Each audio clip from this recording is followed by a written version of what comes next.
Well, welcome to the first official session of the Knights of the Tavern Table Round 2, or 2.0. Starting out with the Loose Goose. Loose Goose in the Waterdeep. Set the stage if you haven't watched the little prequels we put out. Waterdeep has been nothing but... We're going to hear a panting dog all night, every day. It's just going to be like a walk around and nothing but panting dog. But sorry. There she goes. Go away. Okay. I love you. Go away. I love you. So Waterdeep has been lashed for about the last year and a half with storms coming off the sea to the point where it's shut down almost all of the trade coming in and out of Waterdeep. Most of the sailors, warehouse workers fled the city about 6-7 months ago with the last ships to try to make sure they got down south for more work. The city itself is always rainy and dreary. Think kind of like a London type atmosphere. Petty crime is on the rise lately, but nothing overly serious. The guards have still keeping most everything pretty well under control lawfully. You bought the Loose Goose about 2 years ago, and things were going great for about the first 6 months until the storm started rolling in. Okay. And of course everybody's thinking that there's some kind of curse of Umberly, the sea goddess, that's lashing Waterdeep or something's going on in that regard. Right now, why don't you go ahead and kind of pick us up where you're at right now there. Huey. Hey. So, just like tell everyone what's going on with the business? Or? Yeah, go ahead and set us up with the business and we'll start from there. Okay, so... Like your new guest you've had for the last couple weeks. Okay.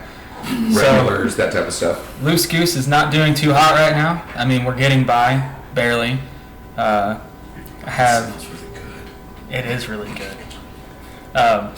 What is it? He's got. We're scraping by. Not as many sailors are coming in because there's no work. I do have a new kind of worker, but he's mostly just a drunk that crashes here, named Nikolai. He got kicked out of school. And I'm his saving grace. That's why I like to think of myself anyway.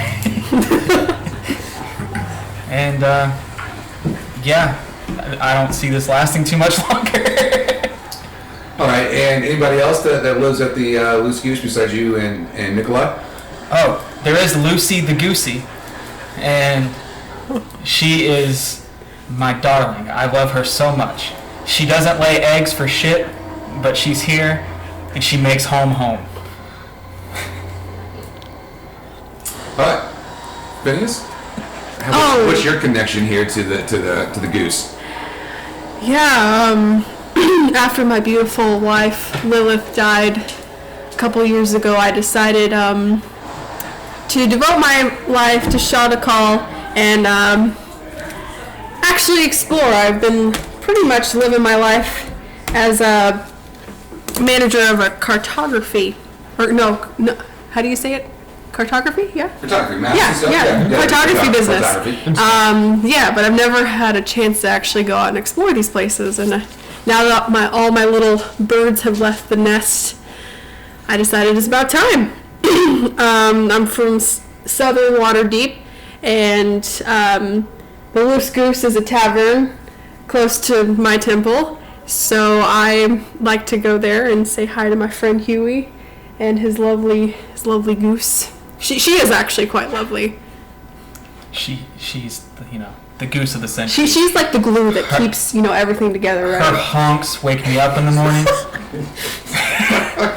And I would not have another sound do that. Uh-huh. All right, well, Nikolai, why don't you tell us the sordid tales that got you staying here at the Goose? Yeah, so school did that for a while. Did the studies. After some time, though, me and one of the head professors there got into a bit of an argument, and we'll keep that side of the story short, but I'm now a permanent resident at the Loose Goose, giving my helpful hand as much as I can I have a lot of things going on. I need to continue to do my studies, so I work as hard as I possibly can. Yep. Yep.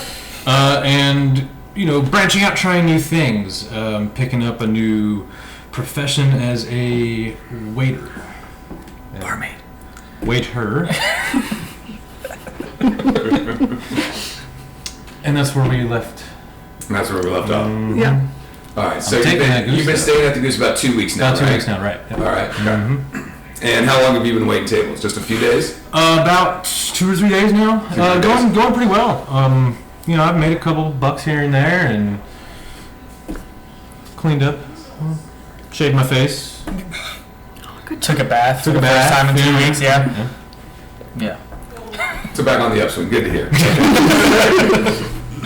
Up and up. Up and up. All right, so it's a Friday night. Things have been pretty slow today. I mean, even now it's 8ish in the evening, and you've got 4 patrons in there. Besides Phineas, who is sitting at the bar, and Nikolai, who is strutting around filling drinks. Okay. Well. In his one of his nicer wizard robes. Okay, that's good. Yeah. You can usually tell the nicer the robe gets, the later in the week is. It means he hasn't done laundry yet. Okay, and then he'll do laundry, and then next week it'll be kind of like his just hang around robes, and then it slowly progresses back up again. So that happens to be one of the nice robe sets. What would have been like, dress robes at the college? Mm-hmm. Yeah. I'm a busy guy. I feel got that so lots of much. things. I think we've all felt that. So let's be honest. So who are these 4 patrons serving right now? Two of them, are guard. They're just off duty. They're not in their uniform or anything like that. The other 2, a couple sailors from down in the wharf. I wouldn't say this is the first time you've probably seen them. They look vaguely familiar, so maybe they've been here time before. You're not 100% sure. Maybe you've just seen them around town. Definitely not regulars. Definitely not regular. The only regular in here is Phineas tonight. Right. So, Okay. and most things past 11 o'clock, I don't really remember. So. Yeah, there's that too, yes. Well, Working on it. I got you. I see. But much like the weather of Waterdeep right now, it's kind of a dreary mood. They're chit-chatting with each other, but folks aren't feeling lively. Things aren't going great here in Waterdeep, economically. So everybody's feeling the stress. Well, I guess I'm gonna make my rounds, see how everyone's doing. How's the food? How's the drink? Is this guy giving you any trouble? Go ahead and give me a cooking check to see how dinner is tonight. All right. Oh no, I failed that.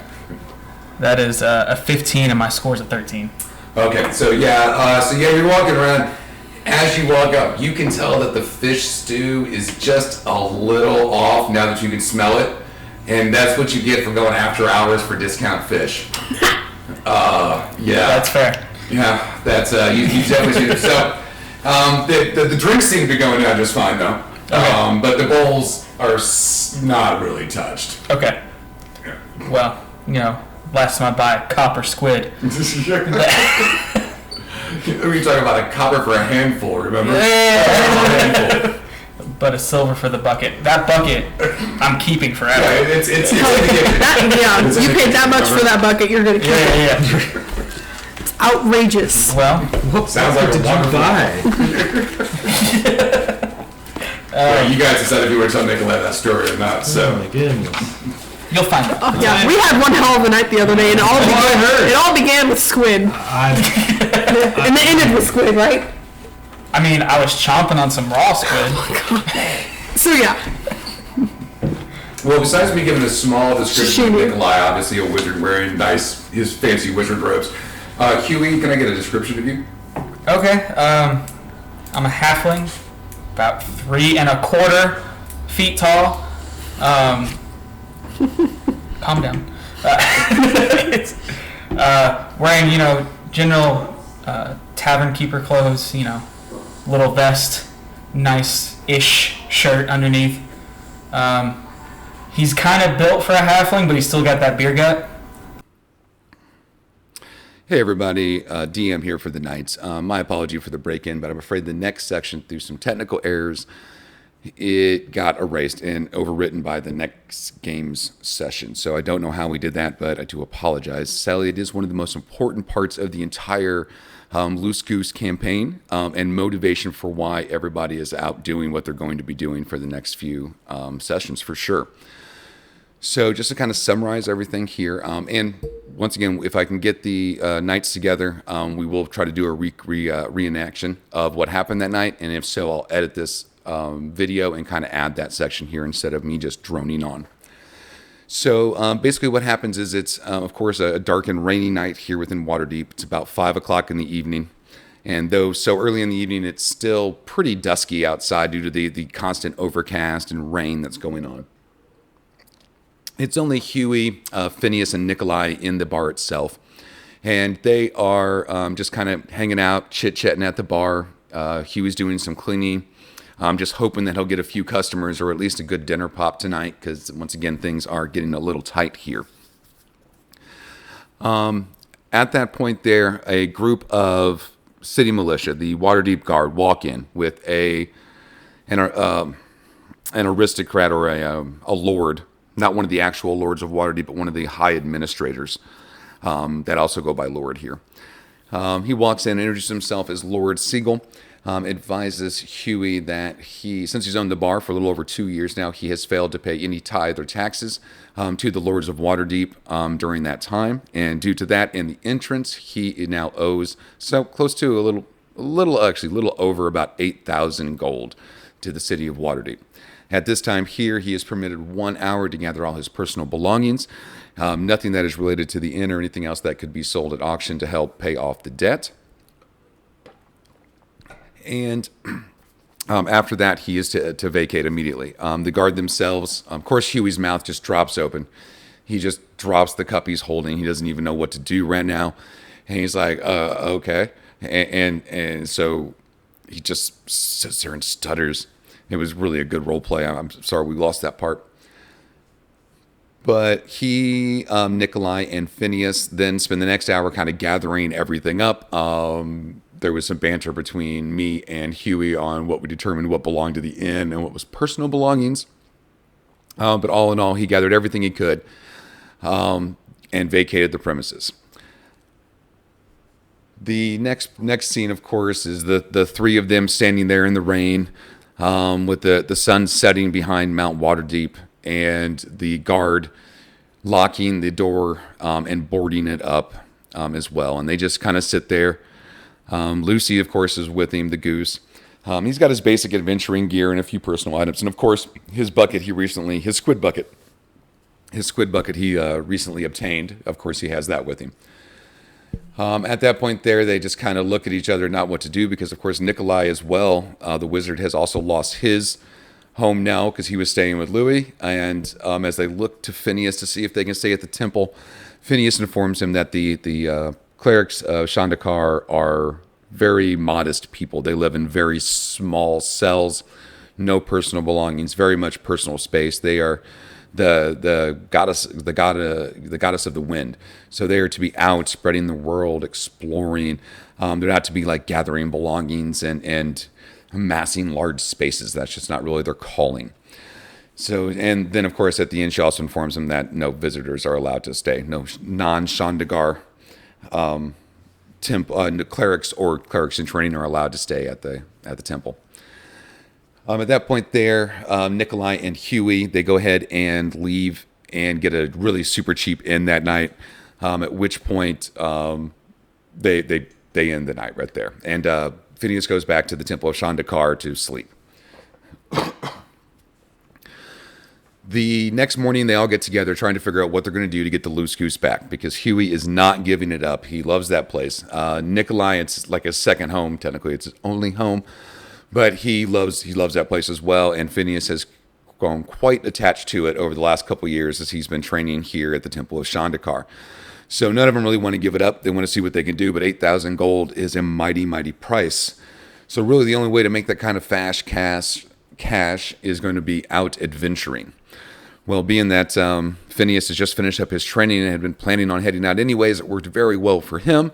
Nikolai kind of begrudgingly agrees because, let's be honest, he has nowhere else to go. So they decide they're going to head over to the adventuring. I don't know. Well, it's a territory in Waterdeep. I'm just totally blanking what the correct word is here, but so they go over to the Adventuring Way and hit up the Adventurers Guild to see if there's any jobs. They had a couple options there. The one they settled on was the patrolling the City of the Dead. Now, the City of the Dead is the graveyard right here within the walls of Waterdeep. Now, I want you to think Waterdeep as the New York, not as big, of course, but this fantasy version of the New York of the Forgotten Realms, that kind of big, massive place. Now, think of Central Park. If that was completely walled in by 20-foot high walls and the entire thing inside was just a cemetery, all the way from like the lords and ladies' large burial plots to like the common people, everybody stays there. So they decide. Now, the thing with the City of the Dead is it is within the borders, but because of the magic is very prevalent in the Forgotten Realms, very, very prevalent. Evil wizards, evil clerics, necromancers, that type of stuff, all like to go in there and experiment.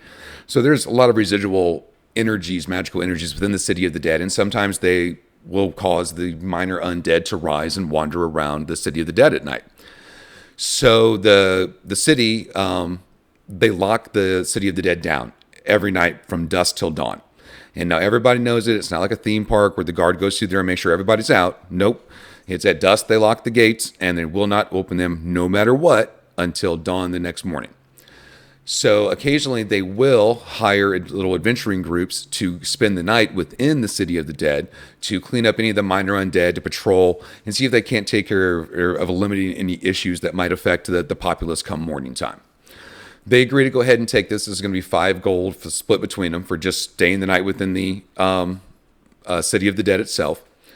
So this next part here, the next segment we're going to pick up on, they are all just getting to the edge of the City of the Dead. They're just talking with the guards there that normally take care of locking and opening the City of the Dead every day. So that's where we're going to pick up. So once again, my apologies for somehow getting us losing the other recording. And we will try to get that reenacted one day when we can. But other than that, I hope you enjoy the continuing story. And remember, from the most part here, just take away that getting the loose goose back is their biggest motivation right now. And they're just trying to figure out any way to make quick money to get that back within the legal realms. As Huey did bring up a few not quite legal options that could also do this. But Phineas and Nikolai were not too down with breaking the laws or anything like that might, they just nixed it. I don't know a better way to say it. It was good role play again. Once again, I wish we had that for y'all. But so, all right. So continuing the story now, and thank you for your patience. Make a point. All right. Picking up here, continuing on session 1 here. They are currently trying to figure out what they can buy in regards to shopping for their trip tonight into the City of the Dead here in Waterdeep. Which is not much. We just had a discussion on tents versus large tents versus the temperature. I told him it's about 65 during the day because it's early spring, about 45 at night, and you can almost count on a drizzle of some sort all the way up to a heavy storm, almost continually. Well, are we going to be sleeping in the City of the Dead? I know I'm not going to sleep No. a whole lot. Okay, so let's and you guys remember, the idea is that you don't just camp out in the City of the Dead. The idea is you're there to actually patrol throughout the night. How about we scrap the tents? Maybe get some good rain jackets or something. Jackets, yeah. Put over our armor and everything. Well, my armor. His armor. Okay. I'll get a hood. Yeah. It's like a large blanket. Alright, okay, So would a surcoat fit over a halfling's leather armor? Easily, yeah. Easily. You're probably even going to have to cut off some bottom part of it so it doesn't drag on the ground. Okay. Would that protect me from the rain pretty good too? Or? Yeah, it's I'll say it's watered enough to keep the majority of it off of you. You're still going to feel kind of damp and a little chilly all night, but you're not going to be wet. Okay. Not going to freeze to death. Exactly, yeah. Okay. Well, at least as long as you keep moving. Okay, so silver. And 23 silver. So 24 silver. Okay. Yes. Okay, so 24 silver. So 12 silver apiece. Can we manage that?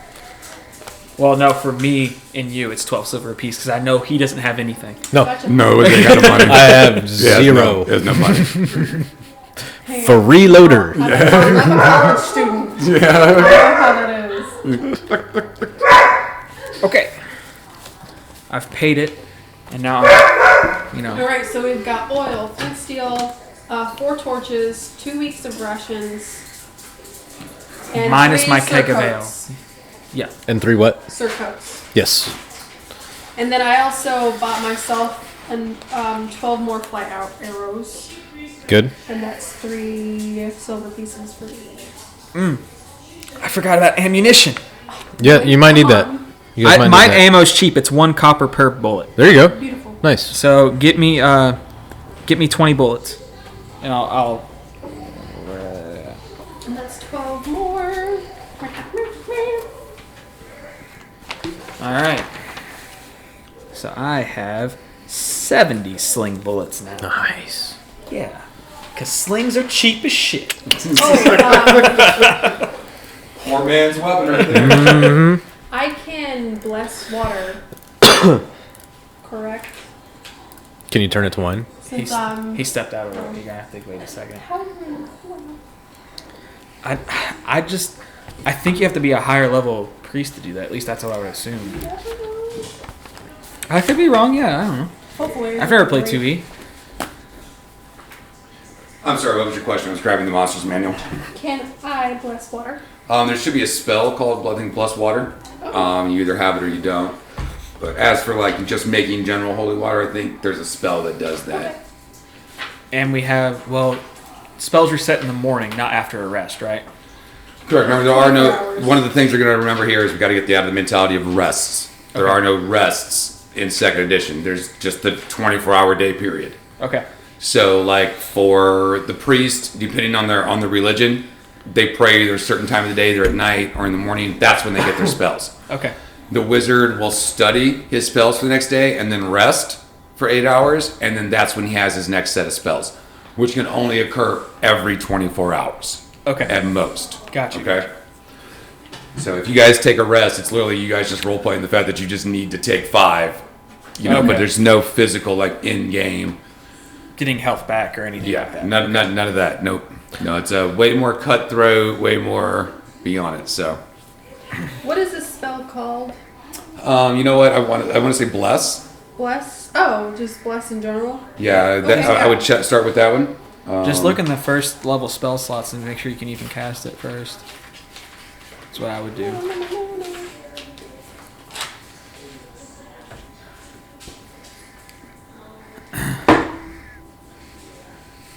Then again, I don't even fucking know what holy water does.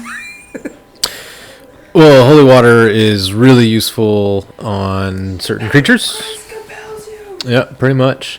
On skeletons and undead, I'm not sure how effective it'll be, but for vampires and things of Who's that got nature. the other player's handbook? Right here. Okay, so why don't you look up and look at the turn undead chart. It's going to be under the cleric thing.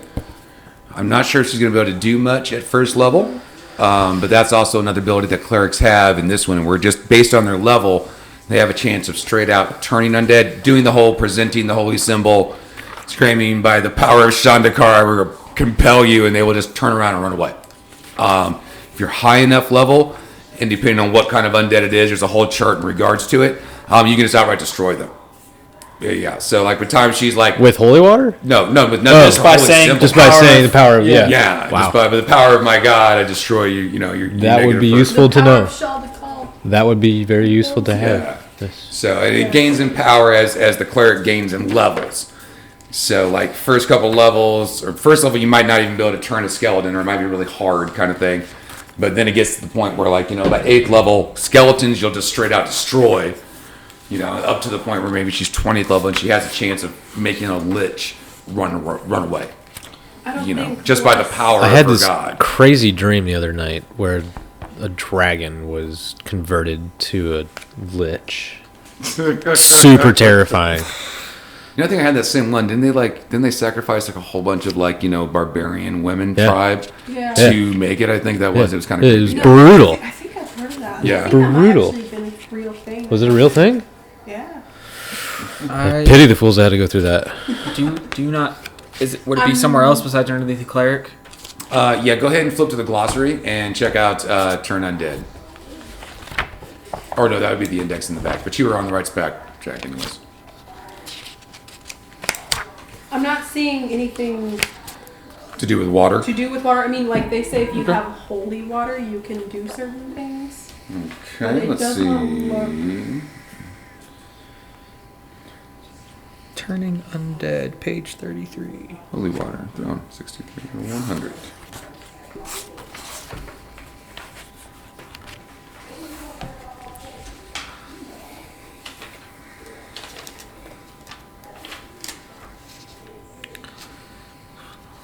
The cleric is charged with defending those mockers of life. Spell page 103.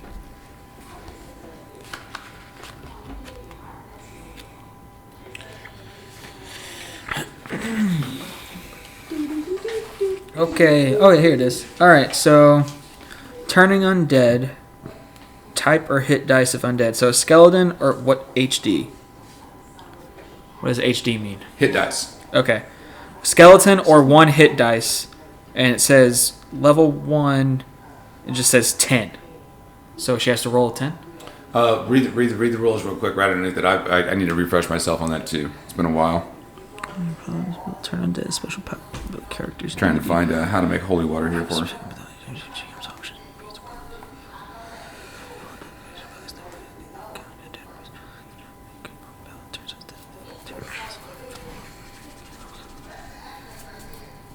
Only one attempt can be made per character per encounter. Once, and the reason it says you got to put your weapon up, it's kind of like putting all your faith in your holy symbol, and you're just denying this undead creature, which is of course from the negative plane, is kind of the opposite of life kind of thing, and you're a good god, so you're more of the light side than the dark side.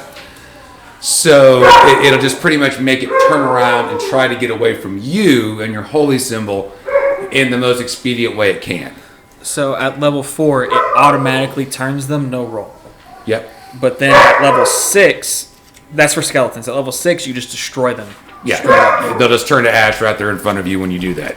But it says per encounter, so that's That's like once per combat Pretty cool. altogether, right? Yeah, exactly. Okay. Like she can only try to turn an undead one time, pretty much per her level.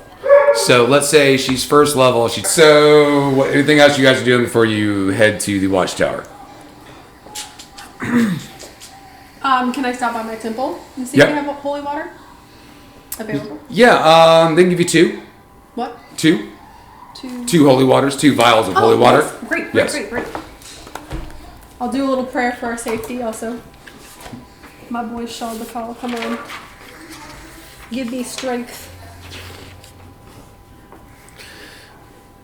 Is the wizard tower on the way? What was your tower? The one that we went to? Oh, that Sabians? Sabian Sabians? zone? No. No, Other side. other side. Up north, right? Yeah, he's Okay. more Yeah, like- never mind. yeah.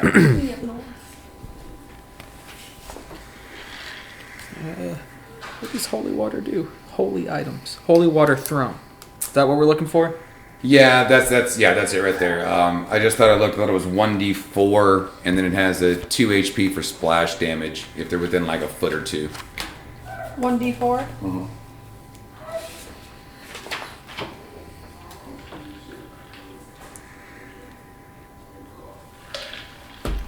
Cool beans. Let's double check that real quick here. Yeah, she's formed. So it doesn't work on ghosts. Yeah. Damage from direct is 2 to 7. So how do we make 2 to 7? Holy or unholy water affects creatures that, as does acid, causing damage cannot be regenerated. Sean to call. Oh, I'd so- imagine since he's the the god of wind, Mm-hmm. it'd be like super cool. Ah, yeah. Like Chiefs, sugar, yeah, like like those, go with the man. flow guy. Yeah. Yeah. All right. That's right. Right away. So, oh my. He's only like this when he's drunk, though, so I'm not sure how much we ride that wave. So okay. You guys, any other shopping? Anything else you guys are doing? You like I say, have about 6 more hours before you need to be at the watchtower. What else is around the area? Was there any people? Like, what are we're I say we take a good old nap before we stay up all night. Well, it's not a bad. That is not a bad As idea. much as we can Yeah. for the night shift. Fair enough. Okay. Unagi. So you guys head back to the inn, pass out for the rest of the. And after last night with the fitful sleep during the storm, you guys have no problems dozing right off. So, yeah, you guys get up and you make it over to the watchtower. Now, did you guys leave any stuff back at the inn, or did you bring everything with you? Did we pay? Or like technically, you have the inn. The inn is already paid for until tomorrow when you get off. Yeah. Okay. So, are you leaving anything at the inn? We taking everything with us? Let me know. I'm just gonna leave. I'm gonna take everything but Lucy, Okay. and I'm gonna go ahead and pay for another night just in case. Okay. I'm leaving Lucy, my fishing equipment, and I think that's all I really brought. Wait, if you're leaving Lucy, then do I need to get the alarm? Oh yeah. So question. You had me write down. We were all kind of drunk that night. That Lucy was an alarm goose. Okay. What does that mean? Well, I think you asked me that night. I think you asked me that night, like, could Lucy be an alarm? And I'm like, well, Lucy does have a tendency to honk at people she doesn't know. So, could she potentially be used as an alarm goose? Yes. Okay. But It's she's still a goose. I will say, I think she should stay home for our first night out. We don't know what could happen, you know. Yeah. Okay. We want to ensure her safety. Okay. Okay. Yeah, I'm down with leaving Lucy home. All right, then. Yeah. But then- we're then- not going to be sleeping. Then the question. Right, but we could also use it to check behind us too, Yes. right? But you can only you can't cast a lot, right? So Well, then so the question is, do I keep magic missile, or something that does some damage, or do I go with support? What do you guys want to do? Well, I would stay with the damage just in I'm case. kind of the support. Okay. Yeah, but I can do damage too. But we're gonna try to not to rustle these bones. That's too fine with much. me. Yeah, just survive Yeah. the night. Yep. Yeah, so Okay. because I have 3 spells I can cast.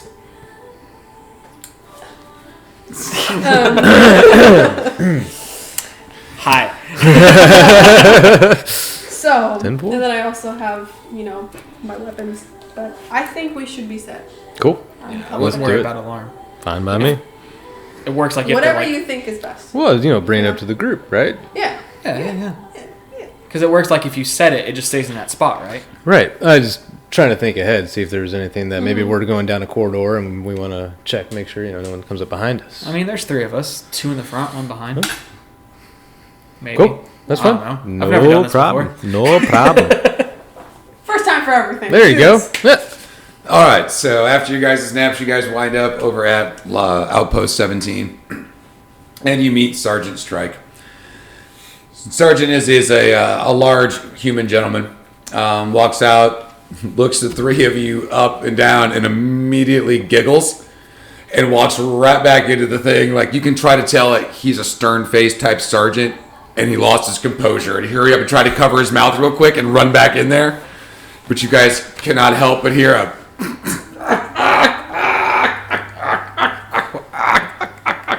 With a 16th strength, even as a halfling, can I pick him up? No. in theory, yes. I'm just going to try to show my strength by picking him up. Now, I want you to think that you're picking up an object around its knees. Okay, and My what's... face is going to be in its ass. Okay, there's that too. Even if you went with the hip side, I would say you went to the hip side. But you got to remember that he now has to keep his balance while he's being lifted up by his knees.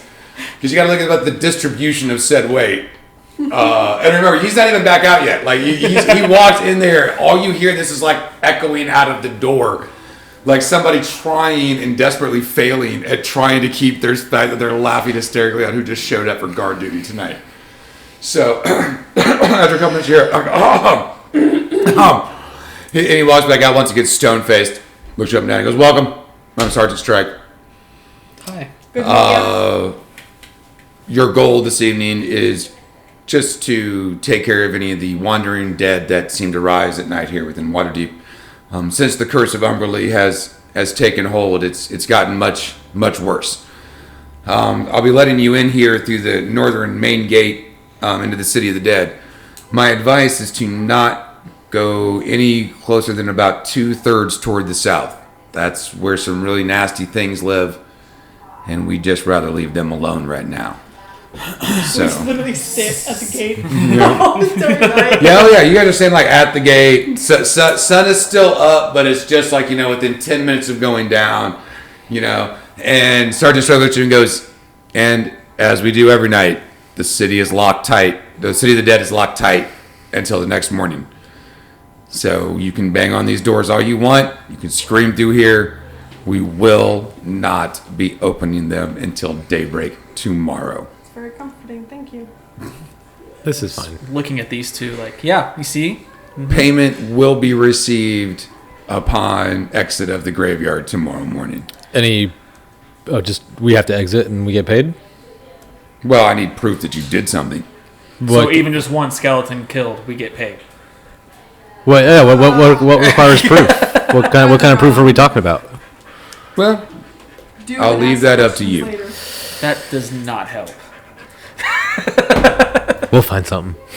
I'm getting paid if I'm staying in this thing. We'll dig a fucking grave. That's what I'm saying. I'm already scared just looking at this place, but we're getting paid for this. All right. So, are we entering? Yep. All right, everybody, pull up your bootstraps.